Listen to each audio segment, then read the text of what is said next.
you can trust me. Promise I'm alone. I won't tell a soul. Send it to my phone.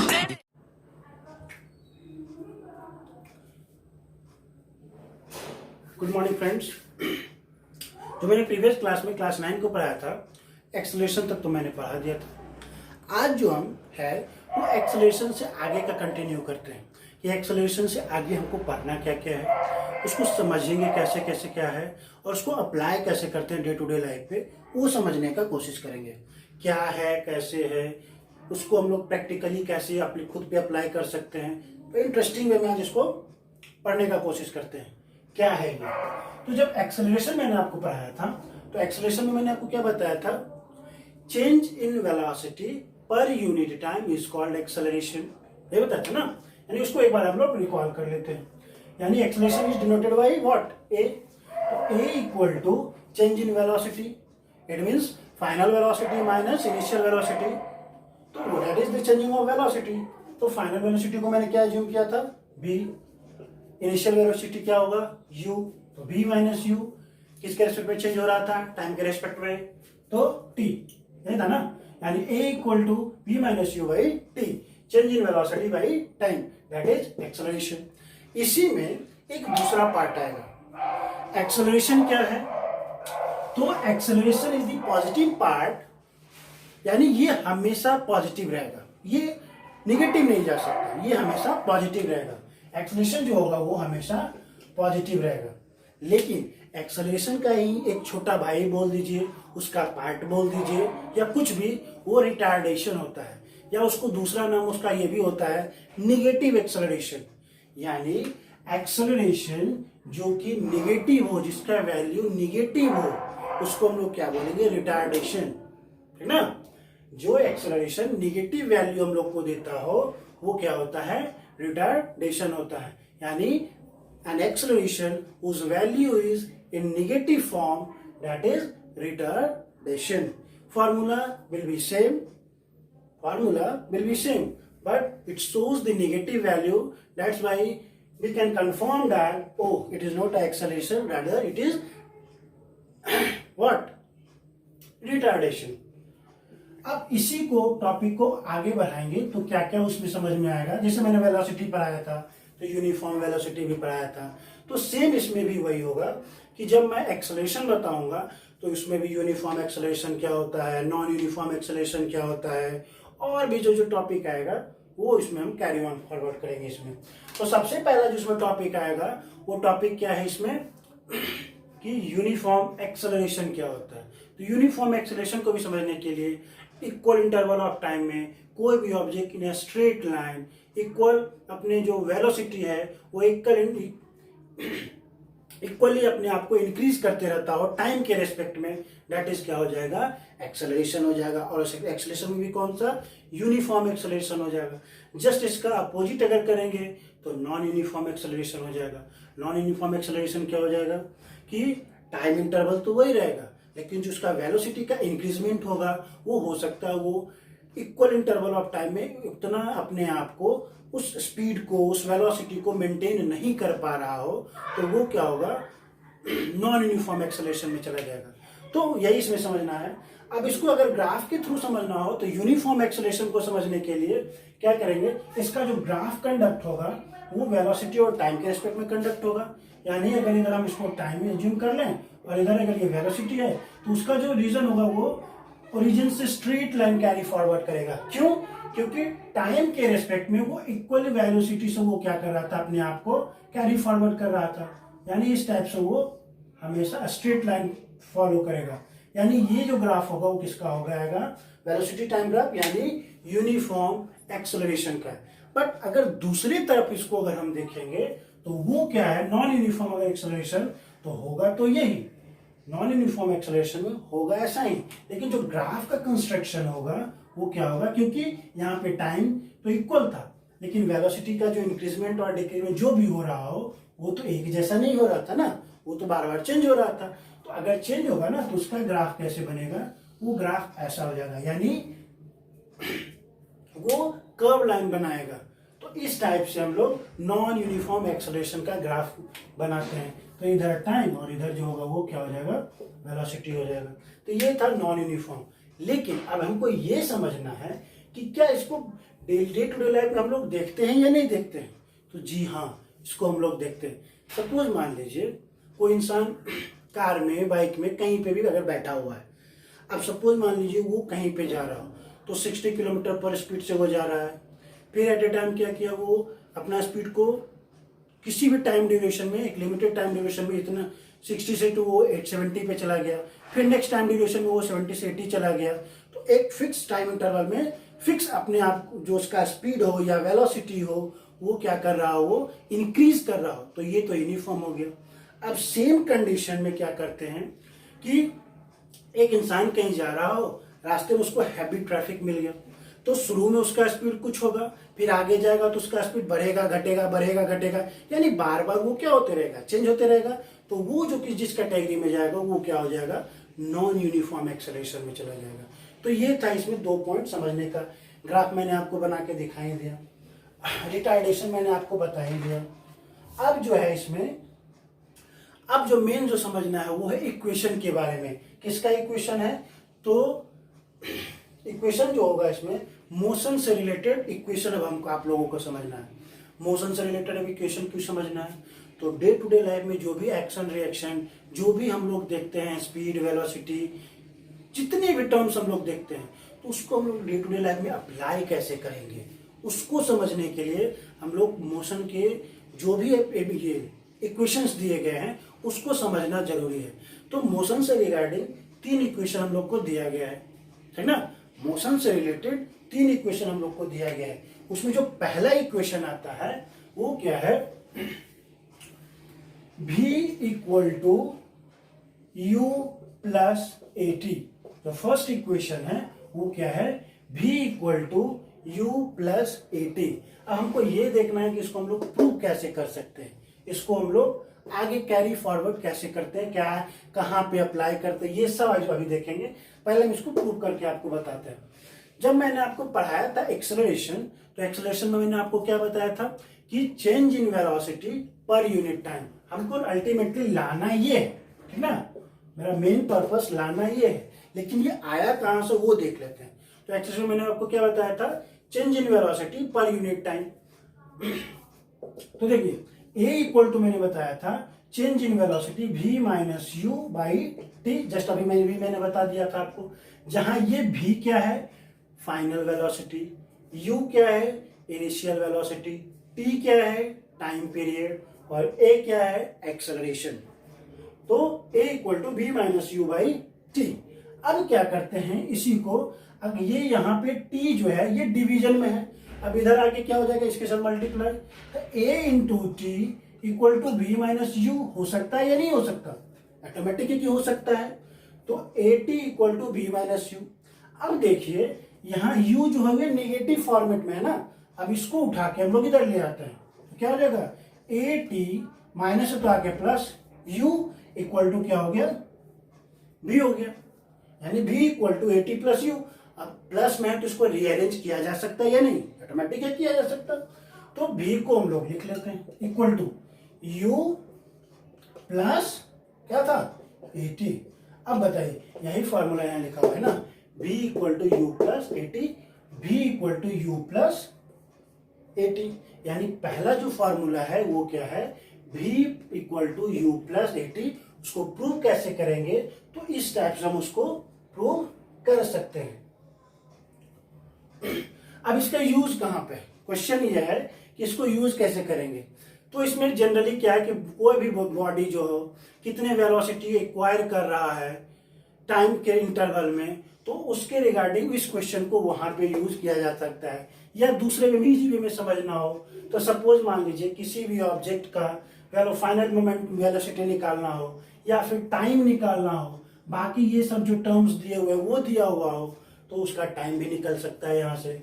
Acceleration, अगर velocity और time ये दिया हुआ हो तो एक्सेलरेशन भी निकल सकता है, एक्सेलरेशन टाइम दिया हुआ हो तो वेलोसिटी भी निकल सकता है। तो उस टर्म में हम यहाँ पे इस फार्मूला को यूज कर सकते हैं, और जो कि हम लोग प्रैक्टिकल लाइफ में देखते हैं। अब इसके बाद जो दूसरा टॉपिक स्टार्ट होगा वो होगा, जो इसका दूसरा इक्वेशन है वो अभी फिलहाल के लिए आप आपको इसको देखिए, कुछ देर के बाद या कुछ अभी जस्ट फिर मैं ये दूसरा इक्वेशन को ही प्रूव करके बताऊंगा।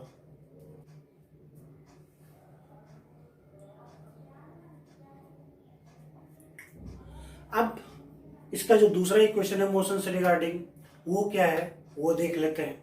पहला इक्वेशन मैंने आपको बता दिया, क्या था, v equal to you plus A T, जो कि मैंने यहाँ लिख दिया हुआ। अब इस पहले इक्वेशन को इस इक्वेशन में भी यूज करना पड़ेगा, तो पहला इक्वेशन को हमको हमेशा दिमाग में रखना पड़ेगा कि इसको यूज कहाँ पे करेंगे। अब दूसरा इक्वेशन जो है वो डिस्टेंस से रिलेटेड है कि कोई भी ऑब्जेक्ट का डिस्टेंस कैसे फाइंड करेंगे, वो इतना है, उसमें एक्सेलरेशन है, उसमें इतना वेलोसिटी है, वो इसका इनिशियल वेलोसिटी ये है, टाइम ये है, तो उसको कितना डिस्टेंस कवर किया। तो इसको अप्लाई करने के लिए हमको दूसरे इक्वेशन के बारे में जानना जरूरी है। मोशन का दूसरा इक्वेशन क्या है, चलिए उसको समझते हैं। तो सबसे पहले ये जान लेते हैं सेकेंड इक्वेशन ऑफ मोशन है क्या। तो सेकेंड इक्वेशन ऑफ मोशन क्या है, S equal to U T plus half A T square, S equal to U T plus half A T square. इसमें पहले इसका टर्म्स को समझ लीजिए कौन कौन क्या है। एस जो है वो डिस्टेंस बता रहा है, एस डिस्टेंस बता रहा है, यू टी, यू आपको पता है इनिशियल वेलोसिटी, टाइम पता ही है, हाफ मैग्नीट्यूडियल वैल्यू है, ए एक्सेलरेशन, टी स्क्वायर टाइम का, टाइम इनटू टाइम ये भी बोल सकते हैं। अब इसको प्रूव कैसे करना है वो देख लेते हैं। तब एवरेज वेलोसिटी जब पढ़े होंगे या पढ़ाए हैं हम, तो एवरेज वेलोसिटी में क्या होता है, एवरेज वेलोसिटी का फॉर्मूला होता है initial velocity plus final velocity by 2, यानी इनिशियल और फाइनल वेलोसिटी का अर्थमेटिक मीन जब निकालेंगे, यानी उसका एवरेज अगर निकालेंगे तो उस क्या हो जाता है, वो एवरेज वेलोसिटी निकलता है। तो ये क्या लिखा हुआ, A V equal to you plus A T. तो यू क्या, इनिशियल वेलोसिटी भी फाइनल वेलोसिटी दोनों का सम अप करेंगे, बाई 2 से डिवाइड करेंगे तो क्या निकल जाएगा, एवरेज वेलोसिटी। अब आ जाओ ये D, D in the sense कि यहाँ एस ही कर लिख देते हैं। तो एस इक्वल टू हम लोग यहाँ जनरली पढ़े हैं, एस यानी यहाँ डिस्टेंस है, the distance equal to speed into time, distance equal to speed into time. यहाँ speed in the sense of what, speed in the sense of what, average velocity के टर्म में। तो average velocity का formula, तो S equal to A B into क्या हो जाएगा, time, S equal to average velocity into time. Average velocity को अभी तो आप लोगों क्या स्पीड भी एज्यूम कर सकते हैं, speed into time, average velocity into time, दोनों सेम ही हो गया। अब एवरेज वेलोसिटी का मैंने फॉर्मूला क्या लिखा था, u प्लस वी बाई 2। अब एवरेज वेलोसिटी की जगह मैंने जैसे इसको क्या कर दिया, पुट कर दिया, और टाइम को t से इंडिकेट कर दिया, यानी u plus v plus u by 2 into t. यहां तक हो गया। अब मैंने आपको पहला इक्वेशन जब पढ़ाया था तो v का आपको मैंने वैल्यू बताया था, v equal to you plus क्या, A T, v equal to you plus A T. अब सपोज इसी इक्वेशन में अगर हम v का वैल्यू को वो पुट कर दें यहाँ पे, तो क्या हो सकता है वो देखते हैं। तो v की जगह मैंने u plus A T put कर दिया, और प्लस जो u था वो भी लिख दिया, नीचे में 2 से डिवाइड करना था, 2 से मैंने उसको डिवाइड कर दिया, इनटू टाइम सेपरेट जोन में था तो इसको मैंने टाइम अभी सेपरेट करके रखा है, ये हो गया। अब देखो u plus u that is 2u, और 80 बाई 2 इंटू ये वाला t यहाँ लिखा। अब ये हो गया देखो 2u प्लस 80। अब ये क्या किया, t को मैंने सबसे मल्टीप्लाई करके देखा, तो 2u t, अब t इससे भी मल्टीप्लाई हुआ तो a और t into T, T square, ये भी हो गया। अब इसको आगे बढ़ाते हैं।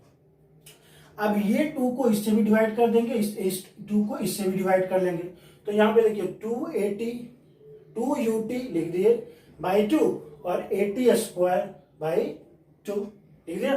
अब 2 और 2 कैंसल आउट, तो ut बचा यहाँ पे और यहाँ, तो यहाँ बचा क्या ut, और यहाँ पे हाफ बचा और 80 स्क्वायर को मैंने लिख दिया। तो दूसरा जो इक्वेशन था वो क्या हो गया, s equal to ut plus half 80 square. अब ये यूज कहाँ पे हुआ, तो डिस्टेंस फाइंड आउट करने में, कि कोई भी ऑब्जेक्ट इतना है, उसका एक्सेलरेशन है, इसका इतना वेलोसिटी है, तो डिस्टेंस कितना कैरी फॉरवर्ड करेगा, तो इस इक्वेशन का अप्लाई करके हम उसको निकाल सकते हैं।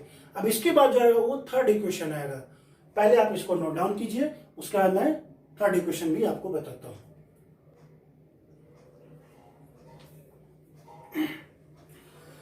दूसरा इक्वेशन के बाद जो इक्वेशन है वो क्या है, थर्ड इक्वेशन ऑफ मोशन। तो थर्ड इक्वेशन ऑफ मोशन को कैसे समझेंगे, जो मैंने सेकेंड इक्वेशन ऑफ बताया मोशन का, उसी को आगे जब कैरी फॉरवर्ड करेंगे, कुछ टर्म्स को उसके साथ पुट करेंगे, टाइम को बस वहां पे पुट करना होता है। अगर उसको सही से पुट कर देंगे तो थर्ड इक्वेशन भी आसानी से हम लोग निकाल सकते हैं। तो वो कैसे निकलेगा, चलिए अब उसी को देखते हैं। तो सबसे पहले ये समझ लें कि थर्ड इक्वेशन ऑफ मोशन है क्या। तो थर्ड इक्वेशन ऑफ मोशन जो है वो v square minus u square equal to 2as। तो हम पहले फिर एक बार समझ लेते हैं। v क्या बताया था, फाइनल वेलोसिटी, लेकिन यहाँ पे स्क्वायर है तो फाइनल वेलोसिटी का square equal to initial velocity का स्क्वायर प्लस 2a यानी एक्सेलरेशन, और s जो है वो क्या है, डिस्टेंस है। तो इस टर्म में आपकी बार हमको उसको क्या करना है, यूज करना है। कैसे करेंगे, कैसे निकालेंगे वो समझते हैं। तो सबसे पहले मैंने आपको क्या बताया कि इसको आगे जो कैरी फॉरवर्ड करेंगे, किससे कैरी फॉरवर्ड करेंगे, डिस्टेंस वाले फॉर्मूला यानी सेकंड इक्वेशन ऑफ मोशन से ही करेंगे। क्या बताया था, s equal to ut plus half at square, ut plus half at square.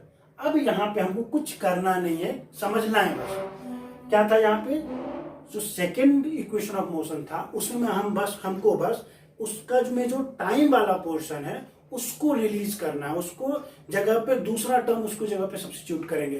तो टाइम का फॉर्मूला पहले कैसे निकालेंगे वो देखते हैं। पहला इक्वेशन मैंने आपको बताया था कि v equal to you plus क्या 80, बताया था ना। अब यहाँ क्या करते हैं, u को इधर ले आते हो तो v minus u equal to 80। अब यहाँ से क्या टाइम का फॉर्मूला नहीं निकल सकता, तो t को अगर कांस्टेंट कर देंगे तो a इधर आके डिवाइड, तो वही t equal to v minus you by acceleration. तो ये हमको यहाँ से टाइम का फॉर्मूला निकल गया। अब इस टाइम को हमको बस जहां जहां इसमें टाइम वाला है टर्म, उसको वहां पे क्या कर देंगे, पुट कर देंगे। कैसे करेंगे सो देख लेते हैं। तो s इक्वल टू यू लिखा हुआ था, लिख दिया। टाइम का फॉर्मूला क्या बताया था, v माइनस यू बाई ए, तो v minus you by a plus plus लिख दिया, हाफ हाफ लिख दिया, एक्सेलरेशन था a भी लिख दिया, और t, तो t की जगह फिर v माइनस यू ए, तो v माइनस यू ए, लेकिन यहाँ स्क्वायर है तो ऊपर में स्क्वायर लगा दिए। ये टर्म पूरा का पूरा हो गया क्या, कंप्लीट। अब नेक्स्ट आगे बढ़ते हैं। अब u को v के साथ मल्टीप्लाई करेंगे तो u इंटू वी लिख दिए, u into you square by a जो था a लिख दिए। अब हाफ लिखा हुआ है, एक्सेलरेशन लिखा हुआ है, एक्सेलरेशन का स्क्वायर एक्सेलरेशन लिख दिए नीचे। अब v माइनस यू का होल स्क्वायर है ना, तो a plus a minus b का होल स्क्वायर क्या फॉर्मूला होता है, a square plus b square minus 2ab, उसको आ जाते हैं। तो वही v square plus u square minus 2ub formula होता है ना, तो उसको मैंने अप्लाई किया। अब क्या, एक्सेलरेशन का यहाँ पे 2 एक्सेलरेशन था तो कट गया, तो यहाँ एक एक्सेलरेशन बचा और ऊपर वाला एक्सेलरेशन कैंसिल आउट हो गया। तो उससे आगे इस टर्म को बढ़ाते हैं, तो v u plus v minus u minus v, sorry u into v minus u square by a plus ये हो गया।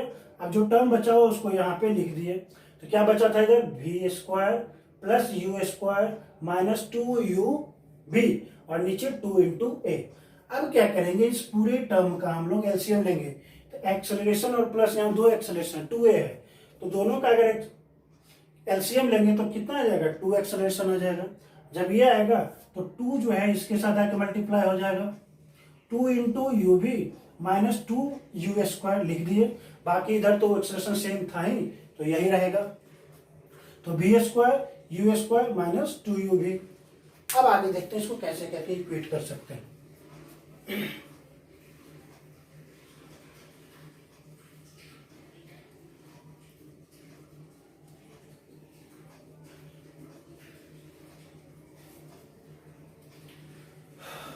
देखिए s इक्वल टू ये टर्म आ गया। अब इसमें देखिए बहुत सारा टर्म जो है कैंसिल आउट होगा, minus 2u v plus 2u v, ये और ये तो पहले ही कट गया। बचा क्या, अब यहाँ पे क्या है, प्लस यू स्क्वायर, यहाँ माइनस 2u स्क्वायर, बचेगा क्या ऊपर में अब, तो s इक्वल टू एक बचा v स्क्वायर और दूसरा u स्क्वायर में से 2 स्क्वायर में से माइनस कर देंगे तो क्या हो जाएगा, u स्क्वायर बच जाएगा और नीचे 2a बच जाएगा। अब देखिए 2a जो है वो डिवीजन फॉर्मेट में है, इधर आके मल्टीप्लाई हो जाएगा तो 2as हो जाएगा और v square minus u square. अब ये माइनस इधर आके क्या हो जाएगा, plus 2as plus u square equal to v square. अब इसको हम लोग क्या करेंगे, रीअरेंज कर देंगे। तो रीअरेंज कैसे करेंगे, तो इस टाइप से रीअरेंज करेंगे, v square equal to u square plus 2as, यही था ना इक्वेशन। देखिए इधर v square equal to u square plus 2as, तो ये था third equation of the motion. अब आगे जो टॉपिक है वो इसी से रिलेटेड है, लेकिन अब जो पढ़ेंगे वो हम लोग पढ़ेंगे सर्कुलर पाथ के रिगार्डिंग। तो सर्कुलर पाथ के रिगार्डिंग कैसे हम लोग कोई भी चीज को अप्लाई करेंगे, क्योंकि एक सर्कल अगर है पाथ उसका सर्कुलर पाथ है तो उस पर भी तो डिस्टेंस कवर किया जा सकता है। वो कैसे कवर करेंगे वो थोड़ा सा आप देख लेते हैं। देखिए तो यहां से जो हम लोग पढ़ेंगे वो होगा क्या, सर्कुलर मूवमेंट। तो सबसे पहले थोड़ा सा आपको डिफाइन कर दे सर्कुलर मूवमेंट होता क्या है। तो सर्कुलर मूवमेंट होगा किसको कहेंगे कि if a body moves on a circular track और अ सर्कुलर पाथ, और इस टाइप से भी उसको डिफाइन कर सकते हैं कि अगर कोई body, if any body change its position on a circular path is called क्या, सर्कुलर मोशन। अब ये तो समझ गया। अब इसको एज्यूम कैसे बनाएंगे, कैसे सो समझो। सपोज मान लो या मान लीजिए कि एक सर्कुलर ट्रैक है, ये एक सर्कुलर ट्रैक है जिसकी जो सेंटर है वो क्या है, दिया हुआ है, और ये इसका रेडियस दिया हुआ है। क्या है ये, इसका रेडियस दिया हुआ है, तो ये पूरा दिया हुआ है। अब सपोज मान लेंगे कि यहाँ पे कोई एक है इंसान या कोई भी एक बॉडी है जिसको कि इसके चारों तरफ चक्कर लगाना है। अगर वो एक चक्कर लगाएगा तो कितना डिस्टेंस कवर करेगा, ऐसे करके डिस्टेंस कवर करेगा ना, यानी वो इस सर्कुलर ट्रैक के चारों तरफ क्या करेगा, मूव करेगा। इसका मतलब ये है कि जब वो मूव करेगा यानी उसके सर्कमफेरेंस के अलोंग वो घूमेगा। तो सर्कमफेरेंस के अलोंग अगर वो घूमेगा तो सर्कमफेरेंस का फॉर्मूला क्या होता है, circumference of circle equal to होता है 2 पाई r, 2 पाई r, यानी इसमें रेडियस तो हम r बता ही चुके थे। यानी अगर डिस्टेंस कवर भी किया जाएगा किसी भी बॉडी के द्वारा तो कितना डिस्टेंस कवर किया जाएगा, 2/r। यानी ये किसका वैल्यू हो गया, s का वैल्यू ना, s इक्वल टू हो गया 2πr। क्यों, क्योंकि s जो है वो डिस्टेंस को बताता है ना, 2πr। अब हमको निकालना है कि टाइम कितना लगेगा इसको कंप्लीट करने में। अगर उस किसी भी सर्कुलर ट्रैक का रेडियस r है, डिस्टेंस उसका सर्कमफेरेंस ही होगा ना, तो वो 2πr हो जाएगा। तो उसमें घूमने में अगर वो एक चक्कर लगाने में t सेकंड लगाता है, एक चक्कर पूरा कंप्लीट करने में t सेकंड लगाता है, तो उसका स्पीड क्या है, तो स्पीड कैसे निकलेगा, तो स्पीड इक्वल टू क्या पढ़े हम लोग, डिस्टेंस बाई क्या, time. Speed equal to distance by time. तो डिस्टेंस कितना था इसमें, क्योंकि ये सर्कुलर ट्रैक है तो ये डिस्टेंस है 2πr, और कितना टाइम लगा रहा था वो t सेकेंड, तो 2πr/t ये हो गया। यानी अगर सर्कुलर ट्रैक के रिगार्डिंग क्वेश्चन आएगा तो उसको कैसे डील करेंगे, इस तरीके से डील करेंगे, 2πr/t वेयर 2 इज कांस्टेंट, पाई का वैल्यू दिया रहेगा 22/7, और r जो भी उस ट्रैक का रेडियस हो वो। तो इस टाइप से हम लोग उसको फाइंड आउट कर सकते हैं। अब नेक्स्ट क्लास में हम लोग देखेंगे इससे रिलेटेड न्यूमेरिकल, और कुछ जो कॉन्सेप्ट बचा हुआ होगा उसको भी आगे के क्लास में डील कर दिया जाएगा। तो ये रहा आप लोगों का फिजिक्स का पूरा एक चैप्टर कंप्लीट हो चुका है। अब नेक्स्ट क्लास में बस न्यूमेरिकल हमको बताना है, न्यूमेरिकल का कॉन्सेप्ट क्लियर करना है। All the best.